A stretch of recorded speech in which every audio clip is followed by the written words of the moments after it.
Olá pessoal, tudo bem com vocês? Professor Zé aqui de volta e hoje eu trago mais uma dica de botânica para vocês. Vamos falar sobre as pteridófitas, ver características, classificação e também a morfologia das pteridófitas. Vamos tomar como exemplo a samambaia, tá bom? Antes da gente começar a aula, já sabe, se inscreve no canal se não for inscrito, compartilha esse vídeo, curte esse vídeo, tá? Segue a nossa página no Instagram, que é o Oziel César JR, que lá você vai ter diversas informações a respeito da biologia de forma geral, tá bom? Então não deixa de nos seguir, não deixa de se inscrever e divulgar essas informações que estão sendo passadas aqui, que pode servir não só para você, mas para seus colegas que ainda não conhecem o canal Biociências, tá bom? Pessoal, pteridófita, dentro da escala evolutiva, é o segundo grupo de plantas mais evoluídos que tem. E essas pteridófitas, elas já conquistaram quase de forma definitiva o ambiente terrestre, por uma particularidade: elas já possuem vasos condutores de seiva, coisa que as briófitas não tinham. Então, quando se fala em pteridófita, elas já adquiriram parcialmente a estabilidade no meio terrestre, porque tem vasos condutores de seiva bruta e seiva elaborada, tem xilema e floema, mas ainda continuam dependendo da água para o processo de reprodução. O encontro dos gametas masculino com o feminino ainda ocorre no meio aquoso. Então se diz que as pteridófitas, diferente das briófitas, têm vasos condutores e já podem ficar no ambiente terrestre. Porém, ainda dependem da água para o processo de fecundação dos gametas, tá bom? Então, são plantas vasculares, não têm sementes, são criptógamas chamadas, assim como as briófitas, tá? E dependem da água para o processo de reprodução. E a fase dominante no ciclo reprodutivo de uma pteridófita é a fase esporofítica ou esporófito, tá bom? Então a fase dominante em uma pteridófita é o esporófito. Lá nas briófitas que vocês assistiram à aula, a fase predominante é o gametófito. Então aquilo que você vê em uma pteridófita é o seu esporófito. E nós temos como exemplos aqui, ó, samambaias, avencas, cavalinhas, xaxins, já são plantas de grande porte, já são plantas que se adaptaram ao ambiente terrestre e conseguiram crescer muito mais do que uma briófita. No próximo quadro, eu vou apagar isso que está aqui e nós vamos desenhar o ciclo reprodutivo de uma pteridófita e vocês vão entender como é que ocorre o encontro dos gametas no processo da fecundação e a disseminação e germinação dos esporos no meio ambiente para formar uma nova pteridófita. Então, fiquem ligados que a gente volta já. E aí, pessoal, voltamos. Vamos agora entender como é o ciclo reprodutivo de uma pteridófita, tá?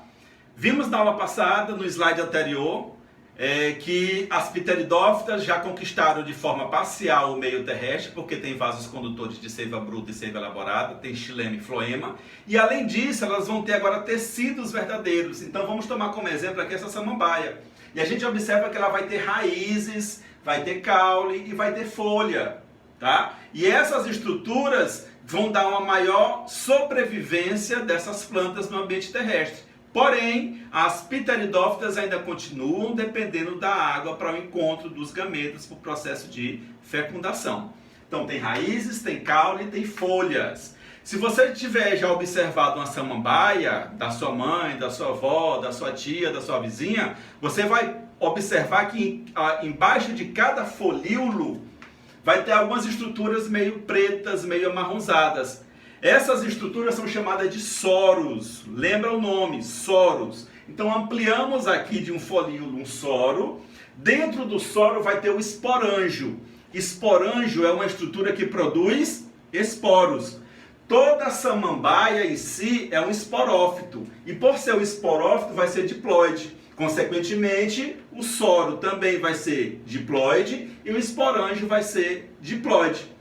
Como o esporângio ele vai produzir esporos, dentro de cada esporângio vai estar acontecendo meiose. E vocês sabem que meiose é um processo de divisão reducional. Divide pela metade a carga cromossômica. Então, o esporângio sofre meiose, produz esporos que são haploides. Esses esporos são levados pelo vento e germinam em algum local que tenha água ou bastante umidade.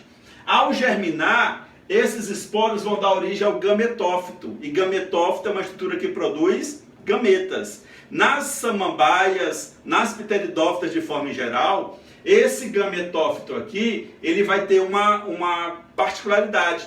Ele vai ter as duas estruturas que produzem gametas num único órgão, tá bom? Então eles são hermafroditas. Então esse gametófito ele é hermafrodita. Ele vai ter o anterídeo, que vai produzir o gameta, que é o anterozoide, e ele vai ter o arquegônio, que é a estrutura que vai produzir a oosfera. Quando o anterozoide, que é o gameta masculino, se une com a oosfera, que é o gameta feminino, pelo processo da fecundação, vai dar origem a um novo ser, a um novo indivíduo. E esse indivíduo ele vai começar a se desenvolver. E vocês podem observar que as primeiras folhagens são meio assim que contorcidas. Essas primeiras folhagens são chamadas de báculo. E aí, nas condições adequadas, com água, luminosidade, realizando a fotossíntese, essa samambaia vai se desenvolver e dar origem novamente ao esporófito. O que é que a gente pode observar? Novamente um ciclo haplo-diplo-biôntico, onde vai alternar uma fase diploide, que é o esporófito, com uma fase haploide, que é o gametófito. E outro detalhe, samambaias, pteridófitas de forma geral, já tem tecidos verdadeiros, órgãos que conduzem água e sais minerais e também os produtos da fotossíntese. Só uma observação, o xilema, ele vai conduzir água e sais minerais de baixo para cima, e quando essa água e sais minerais chegam nas folhas, as folhas realizam fotossíntese e vai liberar, vai produzir glicose e outros açúcares para ser mandado para as raízes e nutrir a planta, tá bom? Então as samambaias, as pteridófitas já têm essa particularidade. Lembra dos termos aqui, são muitos termos, mas é possível você aprender, tá bom? Pessoal, se você gostou dessa aula, curte, comenta, compartilha, tá? Se inscreve no canal, faz a divulgação do nosso canal. O Biociências precisa contar com a sua ajuda para crescer aí, tá bom? Nós estamos aqui para tentar ajudar da melhor forma possível você a aprender biologia e a propagar essa biologia de uma forma mais simples e mais dinâmica, tá bom? Pessoal, fiquem atentos para os próximos vídeos, continue estudando e até mais. Tchau!